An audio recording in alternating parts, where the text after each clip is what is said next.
Bonjour tout le monde. Aujourd'hui, on va parler sur Packet Tracer. Qu'est-ce que c'est Packet Tracer? On va utiliser, je vais essayer de vous montrer comment vous pouvez utiliser Packet Tracer pour faire de configuration sur les réseaux sans utiliser les équipements réels. Packet Tracer, c'est un outil avec lequel on peut avec lequel ça vous permet d'apprendre à concevoir ou à configurer ou à dépanner les réseaux sans avoir à travailler sur un équipement réel. Il est très proche de la réalité et c'est un programme très souple et très facile à comprendre. C'est la raison pour laquelle j'ai pris le temps de créer ce vidéo pour vous montrer, pour les nouveaux personnes qui ne connaissent pas cet outil, essayer de vous montrer que Packet Tracer, c'est quelque chose que vous pouvez utiliser pour faire tous vos configurations sur les réseaux si vous n'avez pas des équipements réels à la maison pour apprendre surtout les étudiants qui veulent faire le Cisco CCNA. Ils vont devoir apprendre Packet Tracer parce que ça vous permet d'apprendre très vite et de comprendre la réalité du réseau sans avoir à travailler avec les équipements réels. Maintenant, je vais essayer d'ouvrir l'interface de Packet Tracer et je vais essayer de vous montrer comment vous pouvez utiliser ce programme. Ça, c'est Packet Tracer. Je vais essayer d'agrandir un peu, puisque vous pouvez voir.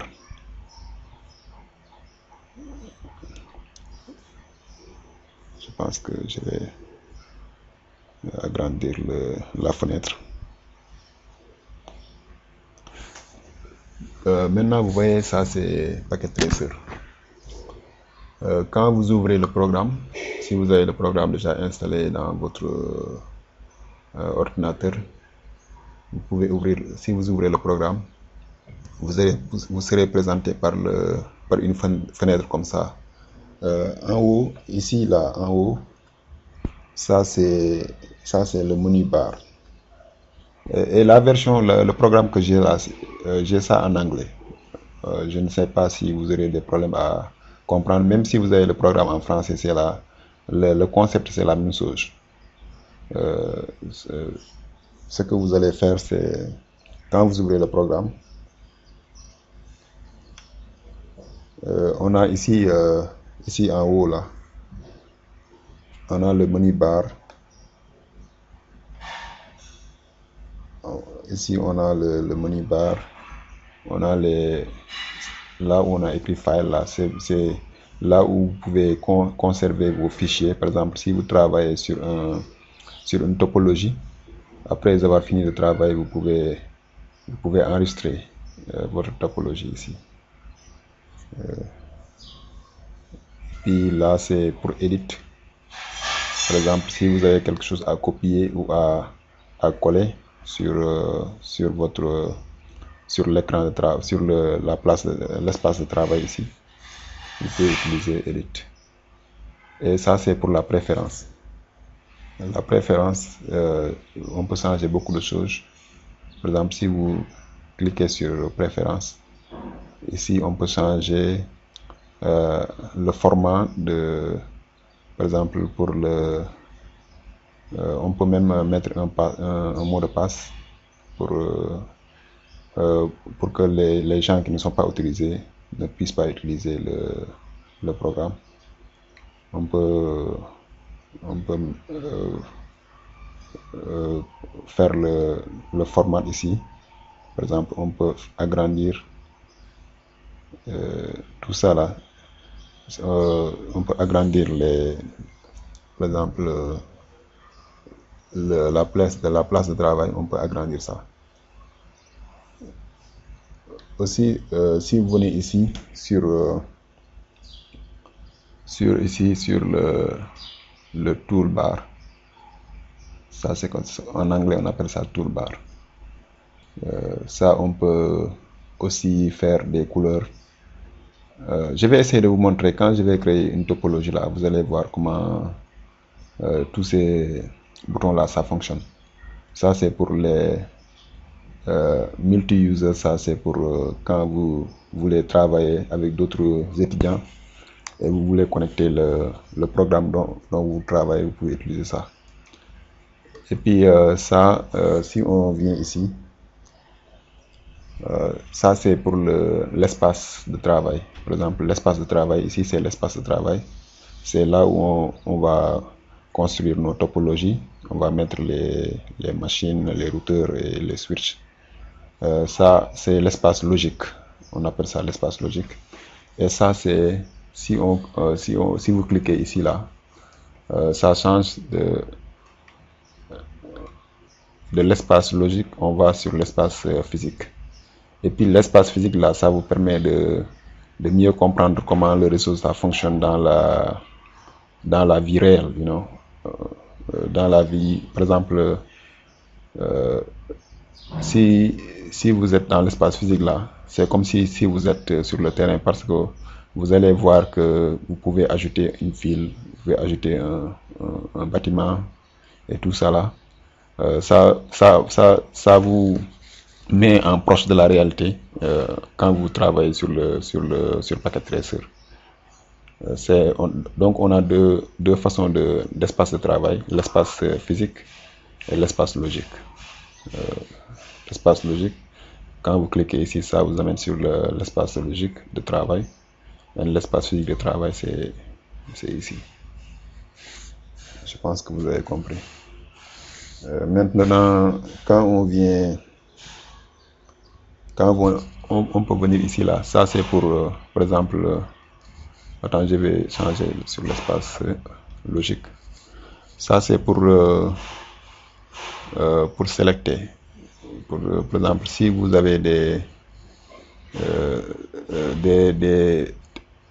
routeurs ou des machines qui sont ici sur l'espace de travail, vous pouvez par exemple sélectionner un groupe de machines et puis vous pouvez soit les supprimer, quelque chose comme ça. Ça c'est pour, par exemple, quand vous avez la topologie, vous pouvez déplacer la topologie sur l'espace de travail, l'espace logique. Et puis ça c'est pour effacer, par exemple, pour supprimer quelque chose. Ça c'est pour prendre note. Par exemple, si on va écrire quelque chose là, pour prendre note, par exemple, prendre note.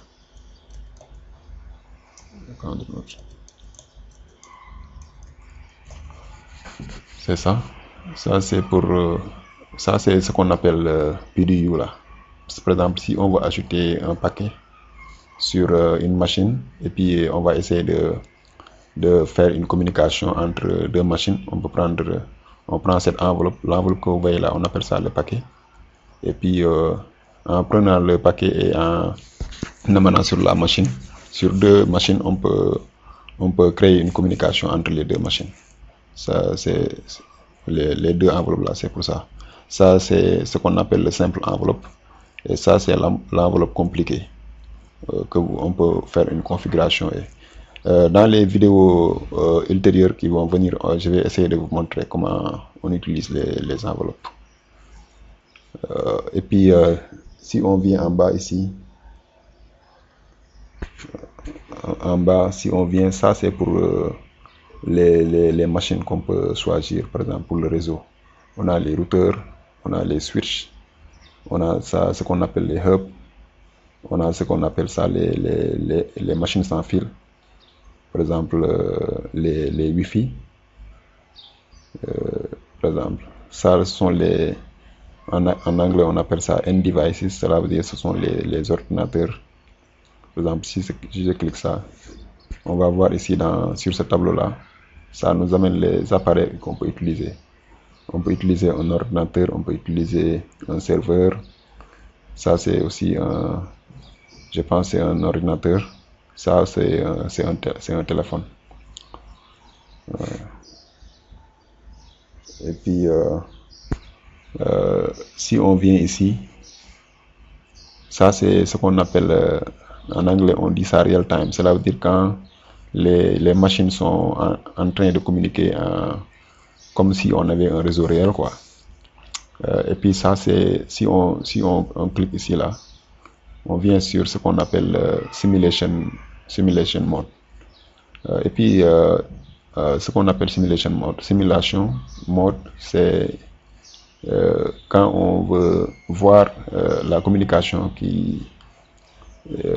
entre deux machines, et puis on veut voir ça étape par étape. On utilise la simulation. Quand on veut voir, par exemple, deux machines. Par exemple, ce que je vais faire, je vais essayer de... Ça, c'est pour cacher la fenêtre, pour cacher cette fenêtre-là. Event list, là.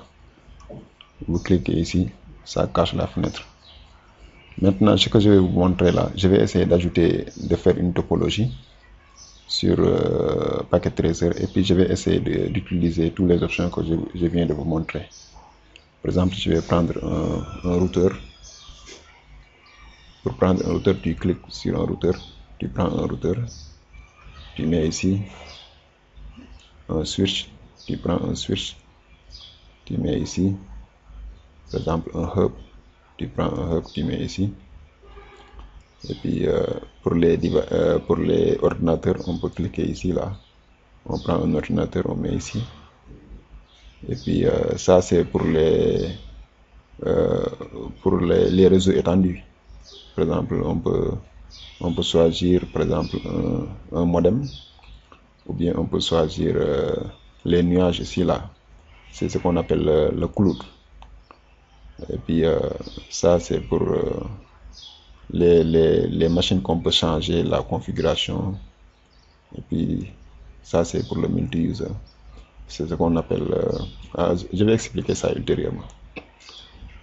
Maintenant, ce qu'on va faire, on va essayer d'interconnecter les appareils ici pour essayer de voir. Je vais essayer d'ajouter un autre deux autres ordinateurs sur la place de travail. Maintenant, pour interconnecter, on clique ici. On clique sur là où, sur le symbole. C'est pour les câblages. Et puis pour les câblages aussi, je vais vous montrer comment on fait le câblage. On a différentes sortes de câblage. Par exemple, ça, il dit automatiquement choisir le câblage. Par exemple, ça, c'est pour le câblage, par exemple, pour le console. Si on veut faire la configuration d'un routeur, par exemple, on peut prendre le câblage de console pour la configuration d'un routeur ou d'un switch. Ça, c'est pour la connexion entre, par exemple, un ordinateur et un switch. Ça aussi, c'est la connexion entre, par exemple, deux switches, ou bien un ordinateur et un routeur. Ça, c'est pour la fibre optique. Ça, c'est pour les câblages pour le téléphone. Ça, c'est pour le coax. C'est la connexion qu'on utilise souvent pour les modems. Et ça, c'est pour la connexion qu'on utilise pour les réseaux étendus. Par exemple, la connexion entre deux routeurs. La plupart du temps, on utilise ces deux connexions. Maintenant, ce que je vais faire là, je vais essayer de faire la connexion très rapidement. Dans mes vidéos qui vont venir ultérieurement, vous allez mieux comprendre comment la connexion, le câblage, ça fonctionne. Maintenant, je vais essayer de faire la connexion entre le switch et l'ordinateur ici. Je prends ce câble ici. Maintenant, pour câbler, vous faites le clic sur le côté gauche et puis vous prenez l'interface que vous voulez connecter. Par exemple, ici je prends face internet 0, 0/1, 0/1. Et puis vous devez avoir un certain niveau en anglais pour mieux comprendre ce que je viens de vous expliquer, parce que le CCNA là, pour apprendre ça, il faut avoir un minimum de base sur la langue anglaise. Je pense que vous allez comprendre ce que je viens de vous expliquer. Ça, ça c'est pour le console. Par exemple, je vous dis, si on avait pris le câble la console, on allait prendre le RS 232. Mais puisqu'on fait la connexion avec le switch, on prend le face internet. Avec le routeur, on prend ça.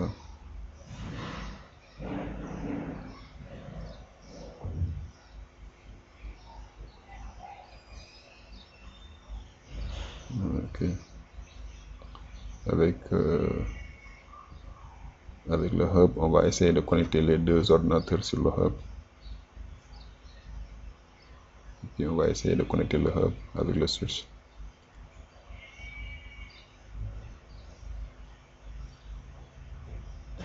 On va essayer de connecter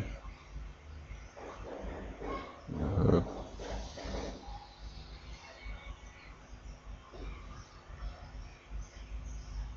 Connect. Vous faites le clic droit et puis le port ça vient. Vous choisissez le port que vous voulez et puis vous étirez ici.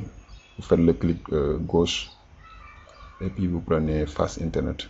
Le RS 232 là, ce que je viens de vous dire, c'est pour la connexion de ce câble ici.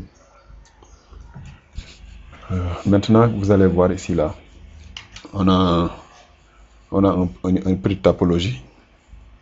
Maintenant, pour essayer de faire, d'utiliser, par exemple, si on veut sélectionner tout ça là, on clique ici là, puis on sélectionne tout.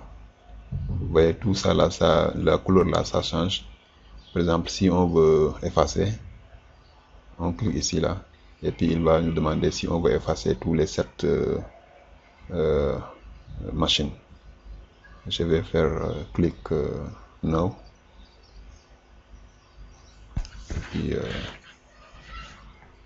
Et puis ça là, c'est pour voir la communication quand ça commence. Par exemple, si on pose ici là,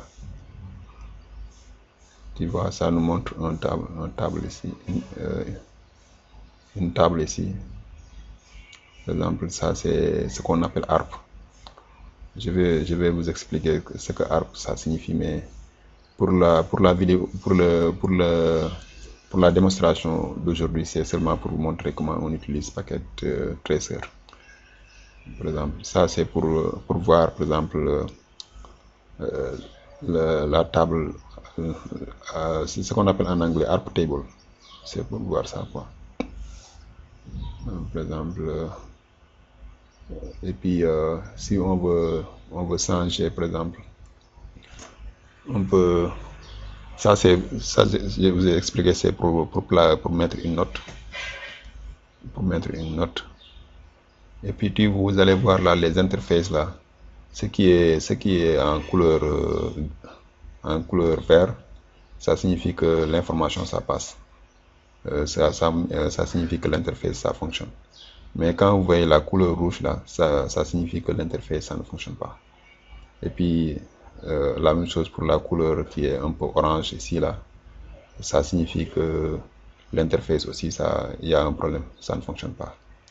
Mais quand vous voyez avec le hub ici là, on voit que tout est vert. Ça signifie qu'il y a de l'information qui passe. Je pense que vous avez une petite idée de ce que, et puis ça là, c'est pour déplacer tout le topologie, par exemple, tu vois. Si vous voulez déplacer ça, choisissez vous déplacer. Et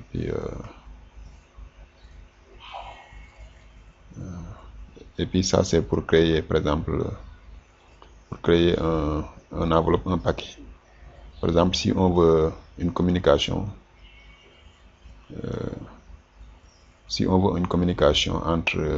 entre l'ordinateur là et cet ordinateur, on peut prendre un paquet ici.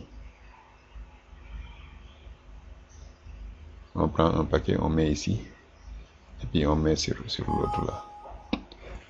Mais tu vois, ça nous signale que l'interface ça ne fonctionne pas. Parce que on n'a pas fait la configuration. Parce que pour pouvoir ajouter une enveloppe, on doit pouvoir pour ajouter une enveloppe, ce qu'on peut faire c'est faire la configuration des ordinateurs. On n'a pas fait la configuration. Et puis quand on veut, si vous voulez faire une configuration sur un ordinateur par exemple, vous cliquez seulement,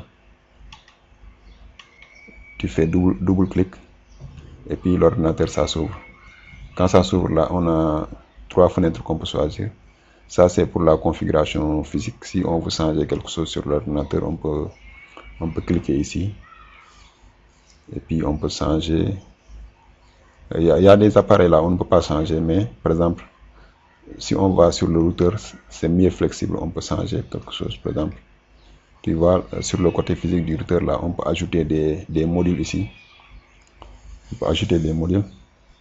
Voilà.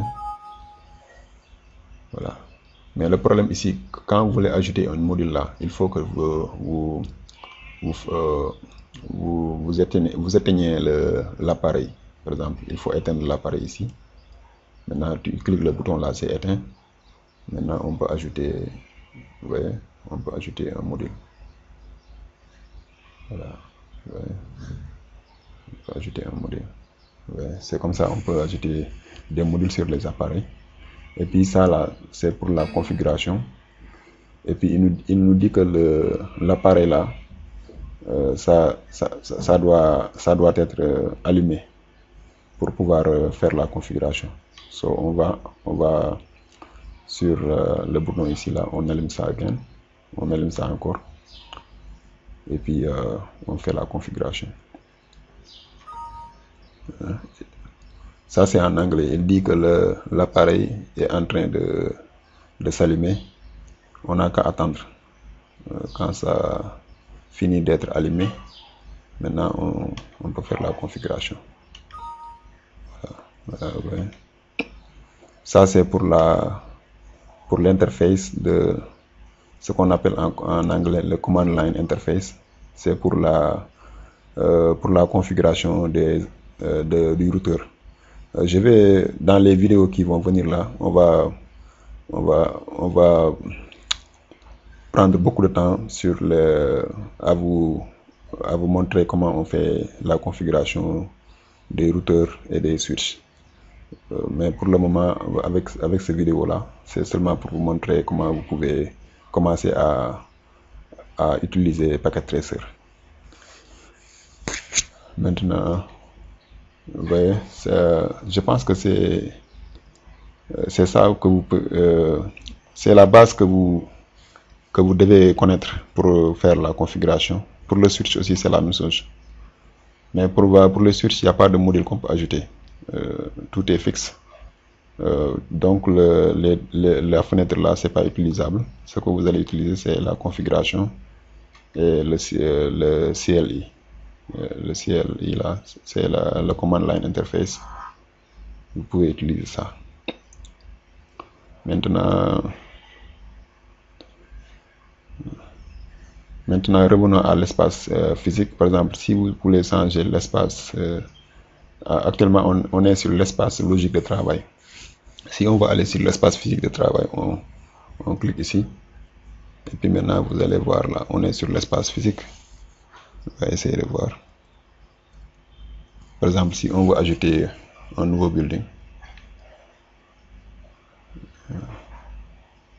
par exemple,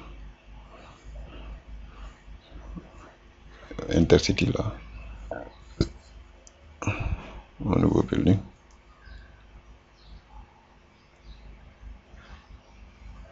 Office building 1. Par exemple, on clique. On peut ajouter un city, une ville quoi. Voilà.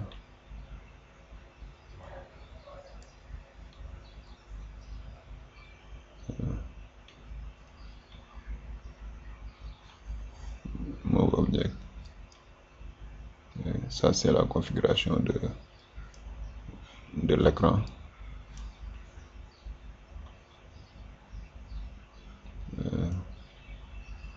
Par exemple, vous pouvez donner les villes là, vous pouvez donner leur nom. Par exemple, cette ville là, on peut dire que c'est New York par exemple. New York. Ça, on peut dire que c'est Paris.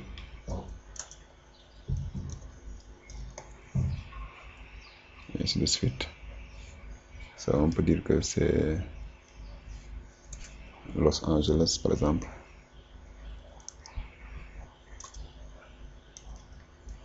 Los Angeles.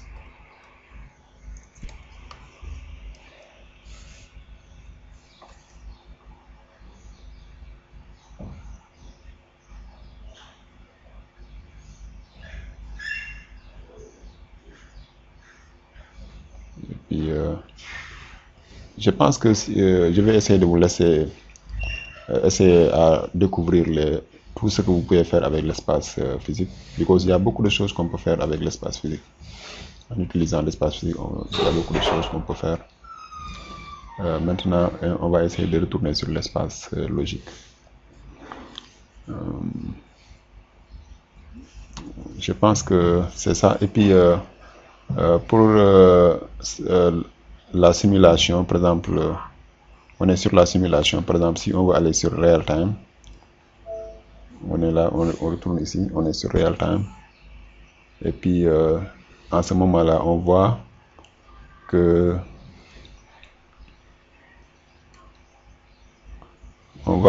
les networks, ça fonctionne en temps réel. Et comment on peut voir ça? C'est en regardant ici. Le temps, ça change. On est à 15 minutes 21 secondes. Quand je retourne sur la simulation, le mode de simulation, on voit que le temps, ça s'arrête. Et puis, je vous ai dit que pour cacher la fenêtre ici, là, il faut cliquer sur là où on a event list. Vous cliquez sur ça. Et puis, vous voyez le temps là, ça s'arrête. Quand on retourne sur le real time, le temps, ça commence à fonctionner. Et puis, on peut éteindre tous les machines qui sont ici, là, en cliquant ici. Si on clique ici, là, il dit que la configuration, là, ça doit être enregistré. Si c'est pas enregistré, on risque de perdre les informations. On peut dire non. Et puis ça, c'était seulement pour vous montrer comment vous pouvez éteindre tous les appareils en un seul temps. Je pense que ça, c'est une introduction de base sur Packet Tracer. Et je pense que vous avez maintenant une petite idée de ce programme. Et je vous donne rendez-vous pour mes vidéos futures. Merci d'avoir